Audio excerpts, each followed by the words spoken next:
before we dive in, hit that subscribe button. Because once you hear what really happened behind these prison walls, you'll never look at justice the same way again. The morning of October 18th, 2012, began like any other at Red Ridge Correctional Facility, a maximum security prison hidden deep in the Arkansas woods. The fog hung low, swallowing the razor wire fences and watchtowers in a ghostly mist. By 6 a.m., the routine count was underway. But when Officer Daniel Harker failed to report to his post at Cell Block D, the silence set off alarms that would unravel one of the most disturbing mysteries in American prison history. At first, it seemed simple, a guard late for his shift. But Harker wasn't the kind of man who missed roll call. For 15 years, he was the prison's most disciplined officer. Ex-military, quiet, and methodical. He kept to himself and a few friends, but every inmate respected him. When a search team checked his locker, they found his uniform neatly folded, his ID badge resting on top, and his wedding ring placed beside it. His car was still in the staff lot, keys in the ignition, but Daniel Harker was gone. By noon, the prison was in lockdown. Helicopters combed the surrounding woods. K-9 units swept the fields, and every inch of facility was searched. No sign of a struggle, no blood, no forced exits. It was as if he had walked straight out of a fortress built to be escape-proof. That same day, Warden Evelyn Price, a tough but fair administrator, received an anonymous envelope on her desk. Inside was a single piece of paper with 6 words typed neatly in the center. Not everyone behind bars is guilty. The FBI was called in by evening. Special Agent Ryan Callen, a seasoned investigator with a reputation for seeing patterns others missed, arrived the next morning. He reviewed the footage from every security camera, and that's when he noticed something odd. Between 5:37 and 5:41 a.m., the time Harker vanished, every camera feed on the East Wing froze for exactly 4 minutes. When it resumed, Harker was nowhere in sight. The prison's IT department blamed an electrical fault, but Callen wasn't convinced. The system's log showed that the glitch wasn't random. Someone had remotely accessed the feed. Someone with clearance. Callen began interviewing the inmates in Cell Block D, the last place Harker was assigned. Among them was Luis Ortega, serving life for armed robbery and murder. Ortega told him something that made the agent's pulse quicken. Harker was different, man, Ortega said. He treated us like people, but he'd been asking questions lately. About a transfer that never happened. About a guy who disappeared before him. That name was Malcolm Reyes, an inmate officially recorded as transferred to another facility 2 months prior. But when Callen cross-checked the records, there was no transfer order, no trace of Reyes in any federal system. As far as the Bureau of Prisons was concerned, he didn't exist.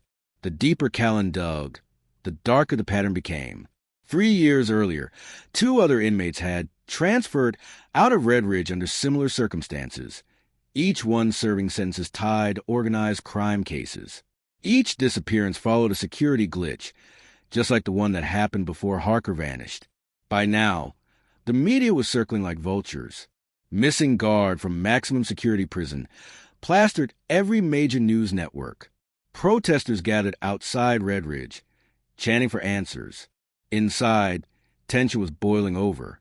Guards whispered of a mole, someone working inside the system to erase people. Late one night, Callen met privately with Warden Price in her office. Rain hammered against the glass as he spread files across her desk. "This isn't a coincidence," he said. "Someone's using your prison to make people disappear." Price's face went pale. "Do you know who?" she asked. Callen hesitated. "I think I'm getting close." But just as he prepared to dig deeper, an internal email alert flashed across his laptop. It was from an encrypted source and signed, and with a single attachment, a grainy still image from the prison's own security camera. It showed Daniel Harker, alive, sitting inside what looked like a windowless cell, staring directly into the camera lens. The timestamp was from 12 hours ago. The problem? That cell didn't exist on any blueprint of Red Ridge Correctional Facility. And when Agent Callen asked the warden about it, she went silent, then said something that sent a chill through him.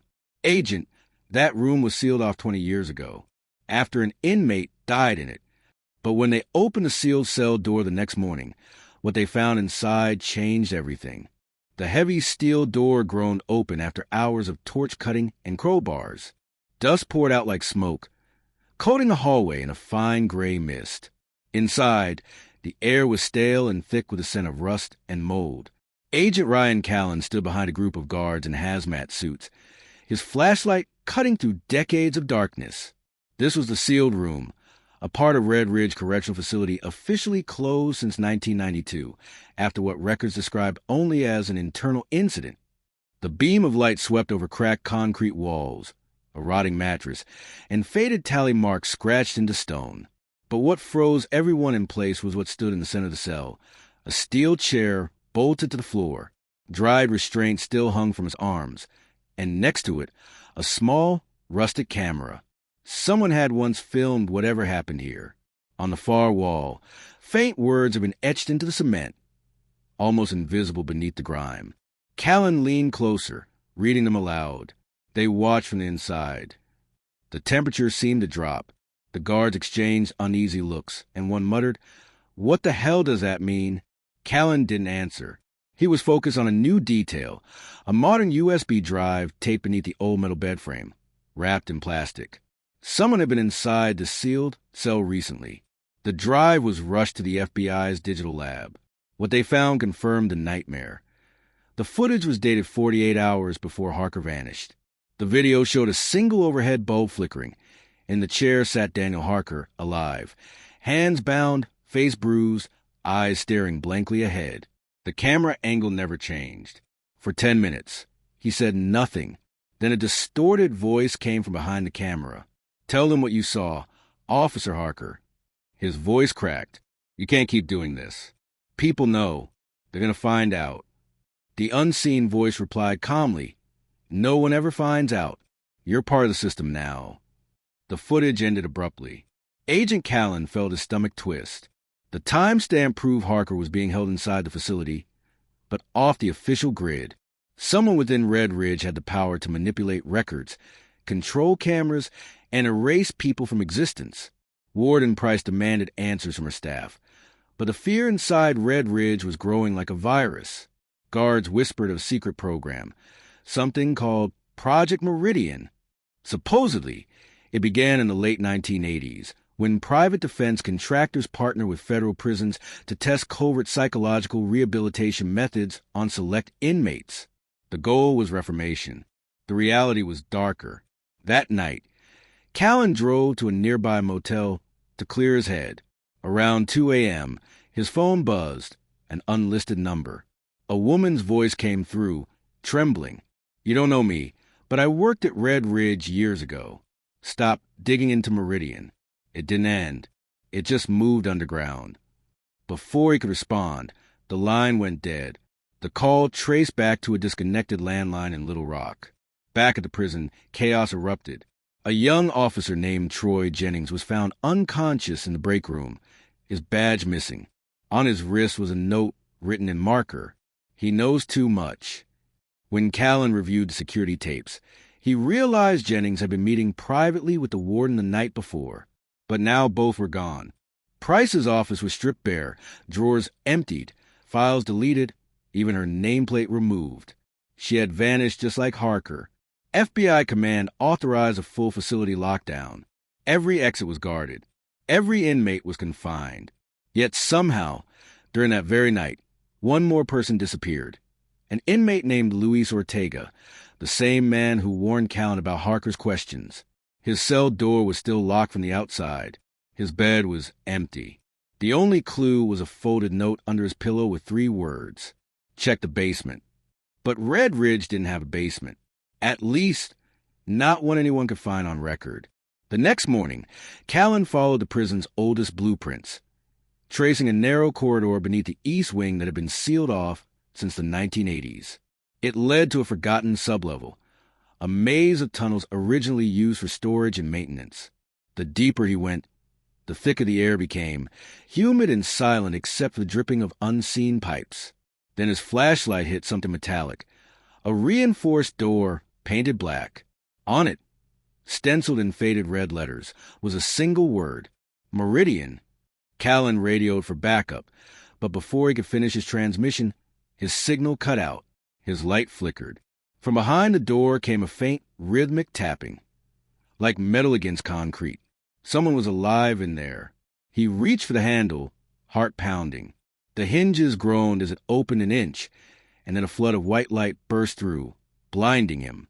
Voices echoed from inside. Muffled, overlapping, human. He took one cautious step forward. And there, in the blinding glare, was something that made his blood run cold. Daniel Harker, sitting in the same chair, eyes open, mouth stitched shut. But behind him stood another figure, one Callan recognized instantly. It was Warden Evelyn Price. And she whispered, almost gently, "You shouldn't have come here, Agent." For a moment, Agent Ryan Callan couldn't breathe. The air in the underground chamber felt electric, heavy with the hum of unseen machines. The light flickered, revealing a row of hospital gurneys lined along the concrete walls. Some were empty, others weren't. Figures lay motionless under thin sheets, their wrists bound in leather straps, their heads shaved clean. In the center sat Daniel Harker, motionless in a steel chair, eyes wide and lifeless, as if frozen in silent terror. The stitches sealing his lips were crude, uneven. The unmistakable scent of antiseptic and decay filled the room. "Why, Warden?" Callan finally forced out, his voice shaking. "What the hell is this?" Warden Evelyn Price stepped into the harsh light. Her once immaculate uniform was stained with sweat and dust, her face pale and hollow. "You weren't supposed to see this," she said quietly. "No one ever does." Callan's gun was raised, but his hand trembled. "You did this to your own staff? To inmates? Why?" Price's eyes flickered with something like regret. "I didn't start it. It began before me, before Red Ridge even had a name. This place was built as a correctional facility, yes, but it was also a testing ground. Project Meridian wasn't about rehabilitation. It was about control." She gestured toward the bodies. These were the test subjects, violent offenders, soldiers, and later, anyone who got too close. Meridian's goal was to develop a behavioral suppression program, to rewire the human mind, make obedience permanent. Callan's disbelief hardened into fury. "You're experimenting on people, torturing them." Her gaze didn't waver. "We were told it was for national security, that if we could break violent impulses, we could save lives. But it changed.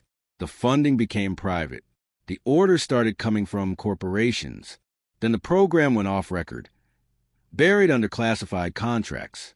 And when it was supposed to end, the people funding it didn't want it to." Callan's flashlight swept across the far wall. There were dozens of screens, flickering with real-time footage from cell blocks above. Inmates sleeping, guards pacing, every inch of Red Ridge under surveillance. And there, on one of the screens, was Luis Ortega, alive. He was strapped to a gurney, tubes running from his arms. The monitor above him showed brainwave patterns. The readings were active, changing rapidly. Price stepped closer to the screens. "The mind can be broken, Agent. Rebuilt. Wiped clean. We've done it before." "You're insane," Callan muttered. But before he could move, the chamber lights surged, then went black. Total darkness. A low mechanical hum rose from somewhere deep below. Then a voice echoed to the intercom, distorted, synthetic. "Unauthorized access detected. Protocol 9 engaged." Price froze. "They know you're here," she whispered. "Who?" Callan demanded, but she didn't answer. The room's backup lights flicked on, red and dim, casting everything in a blood-like glow. From the corridor behind him, footsteps echoed, slow, deliberate. Armed guards appeared, faces hidden behind tactical masks. Not Red Ridge staff. These were outsiders, private contractors, the kind that didn't exist on paper. Price raised her hands. "You can't take him," she shouted. "He's federal." A voice replied coldly through a speaker on one of the masks. "He's seen too much. He's part of it now." Gunfire erupted. Callan dug behind a gurney as bullets shredded metal and glass. Sparks rained down. When the shooting stopped, the guard were gone, and so was the warden. Only the hum of machinery remained. Coughing from the smoke, Callan stumbled toward the main console. One monitor still glowed. It displayed a file labeled Meridian _log_001. Against his better judgment, he opened it. Video footage filled the screen, grainy, timestamp 1992. The sealed room again. But this time, the man strapped to the chair wasn't Harker. It was a younger Evelyn Price. Electrodes on her temples. A doctor's voice narrated. Subject shows high resistance to neural conditioning. Memory suppression incomplete. Recommend reassignment within facility. The realization hit like ice. Price wasn't the mastermind. She was one of the first subjects. The project had controlled her for decades, molding her into the perfect warden to keep the experiment hidden. Callan copied the file onto a portable drive and fled the sublevel. But as he reached the exit hatch, a new message flashed across the monitors above. Upload complete. Transfer initiated. The file was being uploaded to an external network, spreading beyond the prison. Before he could stop it, the lights cut out completely. Sirens wailed. Red Ridge shook as emergency systems kicked in. Somewhere above, steel gates slammed shut. By dawn, when federal backup finally arrived, the sublevel was empty. No bodies, no files, no sign of Harker or Price. Red Ridge was silent. Agent Callan was found unconscious near the outer fence, clutching a flash drive in his hand. When the data was recovered, it contained only one video. Grainy footage of the sealed room, empty except for that steel chair. Then, faintly, from somewhere off camera, came a voice, Harker's voice, whispering, almost pleading. They're not gone. They're inside. The feed cut to black. Weeks later, Red Ridge Correctional Facility was shut down. The official report cited structural hazards and budgetary mismanagement. But Agent Callan knew better. Every time he closed his eyes, he saw that sealed cell and heard the hum of unseen machines. Months later, while reviewing unrelated surveillance from another maximum security facility in Texas, he froze the footage. In the corner of the frame, among the guards escorting inmates, was a woman with familiar blue eyes and a calm, haunting expression. The name on her badge read, E. Price, and beside her, standing silently, was Daniel Harker, alive, unblinking and staring straight into the camera. If you thought this story was over, the narrator's voice fades into static. You're not ready for what comes next. Hit subscribe, because the next prison on our list hides secrets even darker than Red Ridge.